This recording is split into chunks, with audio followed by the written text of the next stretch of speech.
Hello everyone, so good evening. Welcome back to my YouTube channel. I hope you all are doing great and I'm also fine.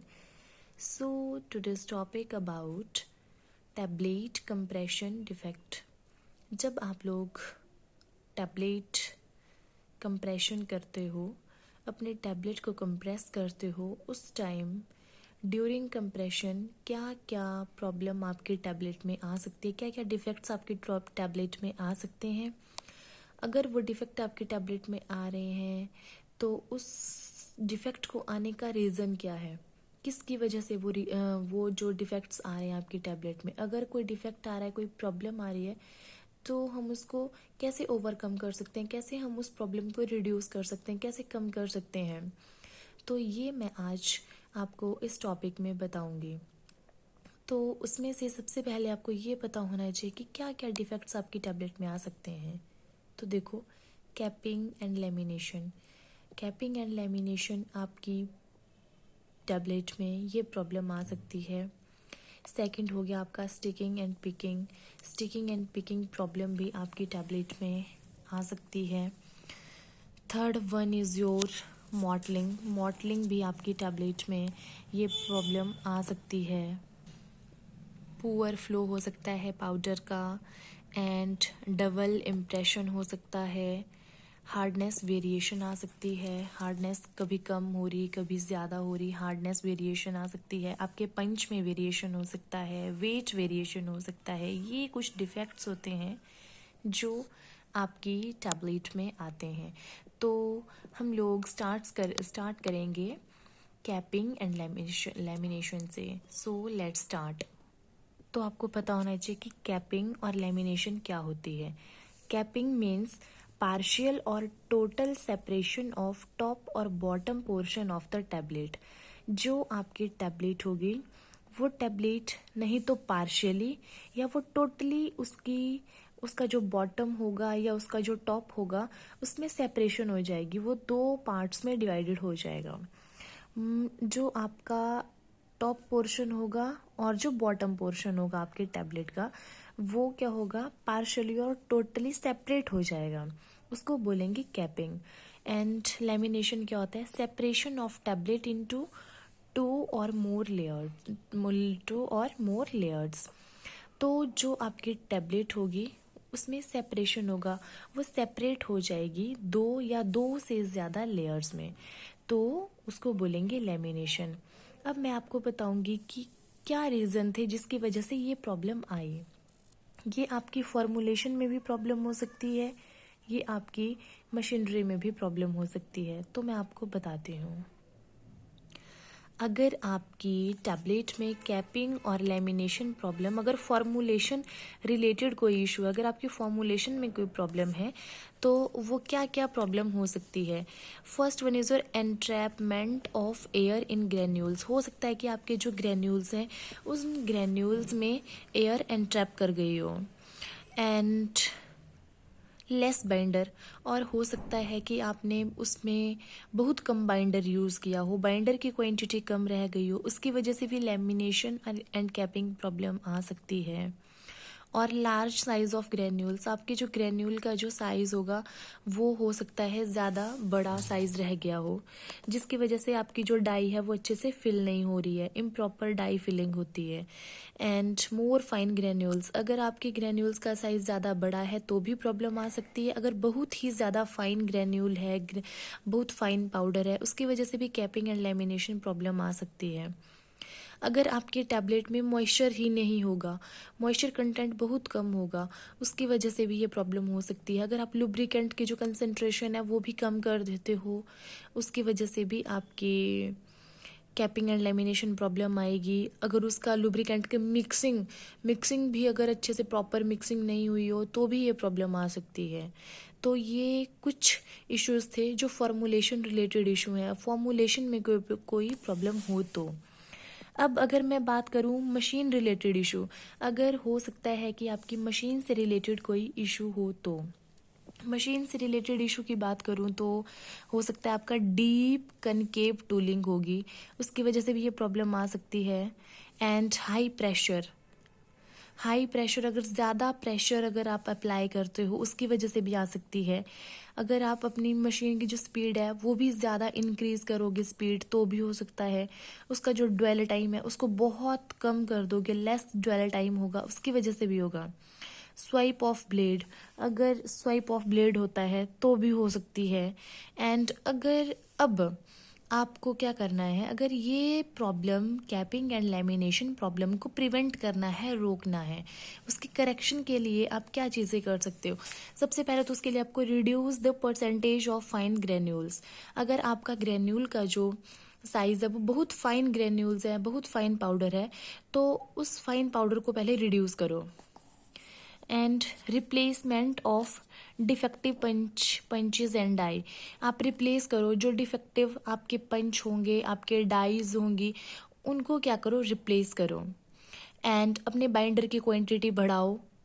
अगर less binder quantity है उसकी वजह से अगर capping and lamination problem आ रही है तो binder की जो क्वांटिटी है उसको थोड़ा बढ़ाओ। लुब्रिकेंट आप मिक्सिंग प्रॉपरली मिक्सिंग करो। आपकी जो कंसंट्रेशन है लुब्रिकेंट्स की उसको बढ़ा सकते हो। एंड मॉइस्चर भी लगाना पड़ेगा आपको। अगर कैपिंग एंड लैमिनेशन प्रॉब्लम आ रही है तो आप उसमें मॉइस्चर भी लगाओगे तो भी आपकी ये प्रॉब्लम शॉर्ट आउट हो सकती है। And next one is your sticking and picking. अब मैं बात करती हूँ स्टिकिंग एंड पिकिंग क्या प्रॉब्लम होती है। तो sticking means material adherence to punch face causes removal of material from tablet surface. तो क्या होता है कि जो आपका जो मटेरियल होता है, जो भी पाउडर होगा आपके पास, वो पाउडर क्या करेगा, वो टैबलेट के सरफेस से निकल जाएगा और जो आपका पंच होगा उस पंच के फेस के ऊपर इकट्ठा हो जाएगा, पंच के फेस के ऊपर लग जाएगा, चिपक जाएगा, उसको बोलेंगे स्टिकिंग। और अगर मैं पिकिंग की बात करूँ तो पिकिंग में क्या होता है कि जो मटेरियल होगा, जो पाउडर होगा, वो आपकी डाई की वॉल्स के साथ क्या हो जाएगा, अडेयर हो जाएगा, चिपक जाएगा, जिसकी वजह से क्या होगा वो, और जो आपकी टैबलेट होती है वो टैबलेट इजेक्ट नहीं हो पाती है, निकल नहीं पाती है, बहुत डिफिकल्टी होती है टैबलेट को इजेक्शन, टैबलेट की इजेक्शन में, उसको बोलेंगे हम पिकिंग। अब मेन बात आती है कि स्टिकिंग एंड पिकिंग प्रॉब्लम के रीजंस क्या हो सकते हैं, किस रीजन की वजह से ये प्रॉब्लम आ रही है। एंड हो सकता है कि आपके जो पंचेस होंगे वो पंचेस की इम्प्रॉपर डिजाइनिंग होती है, improper designing of engraved punches. And अगर आप अपने पंच के सरफेस की पुअर मेंटेनेंस करते हो सकता है कि जब आप अपने पंच का यूज़ करते हो तो पंच को यूज़ करने के बाद आप उसको अच्छे से क्लीन नहीं करोगे। अगर उसकी क्लीनिंग नहीं होगी तो उसके ऊपर जंग लग जाएगा, अगर जंग लग जाएगा तो उसकी वजह से प्रॉपर मेंटेनेंस नहीं हो पाएगी, पुअर मेंटेनेंस की वजह से भी आपका जो पंच का जो सरफेस है वो खराब हो जाता है। तो ये भी एक रीज़न हो सकता है। Use of worn out punches and dies, अगर आप खराब पंचेज यूज़ कर रहे हो, खराब डाई यूज़ कर रहे हो तो उसकी वजह से भी ये प्रॉब्लम हो सकती है। अगर आप ज़्यादा ड्राई ग्रेन्यूल यूज़ कर रहे हो उसकी वजह से भी ये प्रॉब्लम आ सकती है। अब हम इस प्रॉब्लम को कैसे शॉर्ट आउट कर सकते हैं, कैसे ओवरकम कर सकते हैं, तो उसके लिए आपको अपने जो पंच होंगे और जो डाइज होंगी उनकी प्रॉपर डिजाइनिंग होनी चाहिए। आप क्या करोगे, अपने आपका जो पंच का सरफेस है वो क्रोमियम प्लेट का होगा तो ये प्रॉब्लम नहीं आएगी। आपको जो आपके एंटी अडेरेंट होते हैं जो पाउडर को चिपकने से रोकते हैं, वैसे जो आपके एंटी अडेरेंट होते हैं उनकी प्रॉपर क्वांटिटी उसमें अगर आप डालोगे तो उसकी वजह से ये प्रॉब्लम ओवरकम हो सकती है। अगर आप अपने जो ग्रेन्यूल्स होते हैं उसको एडिक्वेट उसकी ड्राइंग करवाओगे तो भी ये प्रॉब्लम ओवरकम हो सकती है। एंड थर्ड आता है हमारा मॉटलिंग। मॉटलिंग क्या होती है, unequal distribution of colour on the surface of tablet. तो मॉटलिंग मीन्स कि जो आप कलर उसमें यूज़ कर रहे हो उसका अनइक्वल डिस्ट्रीब्यूशन, एक बराबर कलर नहीं होगा, कहीं कम होगा कहीं ज़्यादा होगा, तो ये आपकी प्रॉब्लम होती है मॉटलिंग। इसके रीज़न क्या हो सकते हैं, difference in the colours of drugs and additive, हो सकता है आपकी ड्रग्स और जो एडिटिव होगा उसमें उसके जो कलर है उसमें डिफरेंस हो। Migration of colour to the surface of granules during drying के टाइम भी थोड़ा जो कलर है वो माइग्रेट हो जाता है उसके ग्रेन्यूल्स के सरफेस के ऊपर, कहीं कम कहीं ज़्यादा, ड्राइंग के दौरान। And improper distribution of colours in powder bulk, improper distribution हो अगर कलर का आपके पाउडर बल्क में, उसकी वजह से भी ये प्रॉब्लम आ सकती है। एंड ये भी हो सकता है लार्जर, जो आप उसमें डाइज या जो लेक उसमें यूज़ कर रहे हो उसका जो पार्टिकल साइज़ है वो ज़्यादा बड़ा साइज़ हो, उसकी वजह से भी ये अनइक्वल डिस्ट्रीब्यूशन हो सकती है आपकी, जिसको हम मॉटलिंग बोलते हैं। मॉटलिंग को ओवरकम करने के लिए हमें क्या करना है, using a dye that can mask the colours of all the ingredient. हमें ऐसी डाई यूज़ करनी है जो आपके कलर को मास्क कर दे पूरे अपने हमारे जितना भी इंग्रेडिएंट है उसमें से। Drawing the granules at low temperature, अगर हम अपने जो ग्रेन्यूल्स हैं उसको कम टेम्परेचर के ऊपर ड्राइंग करेंगे तो ये प्रॉब्लम ओवरकम हो सकती है। Using the dye lake of very fine particle size, हमें बिल्कुल फाइन पार्टिकल साइज होगा जिस डाइज और लेक्स का, वैसे हम यूज़ करेंगे तो भी ये प्रॉब्लम ओवरकम हो सकती है। अब नेक्स्ट डिफेक्ट आता है poor flow, ununiform distribution of lubricant and glidant. जब आपके एक बराबर डिस्ट्रीब्यूशन नहीं हो पाता है आपके लुब्रिकेंट का और आपके ग्लाइडेंट का, तो उसकी वजह से ये पुअर फ्लो हो सकता है। किसकी वजह से, एक लुब्रिकेंट और दूसरा ग्लाइडेंट। लुब्रिकेंट का एग्जांपल ले लो मैग्नीशियम स्टीरेट, ग्लाइडेंट का एग्जांपल ले लो आप अपना टैल्क ले लो, कोलाइडल सिलिकॉन ले लो। तो अगर इनका जो डिस्ट्रीब्यूशन है, अगर इसका अनयूनिफॉर्म डिस्ट्रीब्यूशन होता है उसकी वजह से पुअर फ्लो की प्रॉब्लम हो सकती है। रिड्यूसिंग मिक्सिंग द टाइम, अगर आप क्या करोगे, reducing mixing the time during lubricant addition, जब आप लुब्रिकेशन की एडिशन करते हो उस टाइम अगर आप उसको प्रॉपर मिक्स नहीं करोगे, थोड़ा टाइम अगर उसको मिक्स करोगे तो उसकी वजह से भी ये प्रॉब्लम आ सकती है। अब आप इसको प्रिवेंट कैसे करोगे, इसमें आप क्या करोगे, ग्लाइडेंट की एडिशन कर सकते हो। ग्लाइडेंट जैसे आपका टैल्क हो गया, कोलाइडल सिलिकॉन हो गया, अगर आपके पुअर फ्लो की प्रॉब्लम आती है तो हम उसमें ग्लाइडेंट यूज़ कर सकते हैं। Adequate mixing of lubricant, proper mixing करो अपने लुब्रिकेंट की। Using induced die feeder and restricting the flow of hopper, इसकी वजह से हम इसको ओवरकम कर सकते हैं। एंड एक प्रॉब्लम आती है आपकी टैबलेट में, डबल इम्प्रेशन। डबल इम्प्रेशन क्या होता है, double impression of monogram on lower surface of tablet. जो आपकी टैबलेट का जो लोअर सरफेस होता है उसमें डबल इम्प्रेशन आ जाएगा। Occurs where the lower punch have monogram, जो आपका लोअर पंच होगा ये किस टाइम होता है, जब आपका जो लोअर पंच होगा, लोअर पंच है वो मोनोग्राम। इसका एक बार मैं आपको इसका रीजन बताती हूँ पहले, फिर मैं आपको बताती हूँ कि मोनोग्राम क्या है। Free rotational travel of lower punch after compression causes a new lighter impression on the bottom of the tablet। जब आपका जो लोअर पंच है वो फ्रीली रोटेट करेगा, ट्रैवल करेगा कंप्रेशन के बाद, जब कंप्रेशन हो जाती है, causes a new lighter impression, उस टाइम ही आपकी जो टैबलेट है, टैबलेट के ऊपर एक इंप्रेशन पड़ता है आपके on the bottom of the tablet, tablet के नीचे वाली साइड को, क्योंकि वो लोअर पंच की वजह से वो प्रॉब्लम आती है। तो ये उसको हम डबल इम्प्रेशन बोलते हैं। Tablet compression machine using 2 compression stages, एक रीज़न ये भी हो सकता है कि जो आपके टैबलेट कंप्रेशन मशीन है अगर उसमें हम 2 कंप्रेशन स्टेजेस यूज़ कर रहे हैं तो भी ये रीज़न हो सकता है। अब इसको ओवरकम करने के लिए क्या करोगे, by controlling the undesirable movement of punches. अगर आपके जो पंच है उसका अगर अनडिजायरेबल मूवमेंट हो रहा है उस तभी हम उसको ओवरकम कर सकते हैं, या फिर अपने न्यू पंच यूज़ करो विद एंटी टर्निंग डिवाइसेस के साथ, तभी ये जो डबल इम्प्रेशन की जो प्रॉब्लम है ये ठीक हो सकती है। एंड नेक्स्ट है अपना हार्डनेस वेरिएशन। हार्डनेस वेरिएशन क्या होता है, tablet do not have uniform hardness. अगर आपके टैबलेट की यूनिफॉर्म हार्डनेस नहीं आ रही है तो उसका रीज़न क्या हो सकता है, if volume and material varies in die cavity. If volume and material, जो वॉल्यूम होगा और जो मटेरियल होगा वो वेरी करेगा आपकी डाई की कैविटी में, वो एक मेन रीज़न हो सकता है। Distance between punches varies, hardness will very.